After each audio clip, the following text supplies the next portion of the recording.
केशवसूत म्हणजेच कृष्णाजी केशव दामले. जन्म 7 ऑक्टोबर 1866, मालगुंड. वर्षानुवर्षे एकाच विशिष्ट पद्धतीने रचल्या जाणाऱ्या कवितेला स्वच्छंद आणि मुक्त स्वरूपात केशवसूतांनी प्रथम सर्वांसमोर आणले. त्यामुळे त्यांना आधुनिक मराठी काव्याचे जनक संबोधले जाते. आम्ही कोण, नवा शिपाई, तुतारी, सातारीचे बोल, झपुर्झा, हरपले श्रेय, मूर्तिभंजन, गोफण या काही त्यांच्या उल्लेखनीय कविता आहेत. इंग्रजी काव्य परंपरेतील रोमॅन्टिक समजला जाणारा सौंदर्यवादी दृष्टिकोन प्रथम मराठी साहित्यात आणि काव्यात आणण्याचा मान केशवसूतांकडे जातो.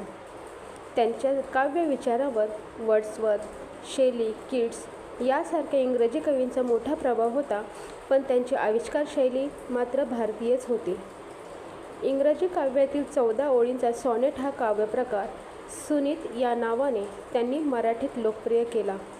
त्यांनी लिहिलेल्या कवितांपैकी फक्त 135 कविताच आज उपलब्ध आहेत, पण त्यांच्या या अल्पसंख्य कवितांमध्ये अनेक विषय दिसून येतात, जसे अन्याय, विषमता, अंधश्रद्धा, परस्पर स्नेहभाव, स्त्री-पुरुषांमधील प्रेम, त्याचबरोबर सामाजिक बंडखोरी, मानवतावाद, राष्ट्रीयत्व, गूढ अनुभवांचे प्रगटीकरण आणि निसर्ग असे अनेक विषय त्यांनी सहजी हाताळलेले आहेत. गोविंदाग्रज म्हणजेच राम गणेश गडकरी, बालकवी रेंदाळकर यांसारखे सुप्रसिद्ध कवीसुद्धा स्वतःला केशवसूतांचे शिष्य म्हणून घेत असत. मालगुंड येथे केशवसूत स्मारक उभे करण्यात आले असून कवी कुसुमाग्रज यांच्या हस्ते 8 मे 1994 रोजी या स्मारकाचे उद्घाटन झालेले आहे.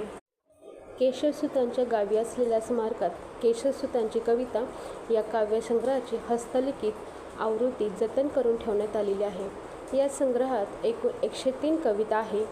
जवळजवळ 125 वर्षापूर्वीचे लिहिलेले स्वयं केशवसूतांच्या हस्ताक्षरातले काव्य या संग्रहालयात आहे. वयाच्या 39व्या वर्षीच केशवसूतांना देवाज्ञा झाली, पण या अवधीतच त्यांनी इतके अमर काव्य रचले. त्यांना दीर्घ आयुष्य लाभले असते तर विपुल प्रमाणात कसदार साहित्य आपल्याला लाभले असते.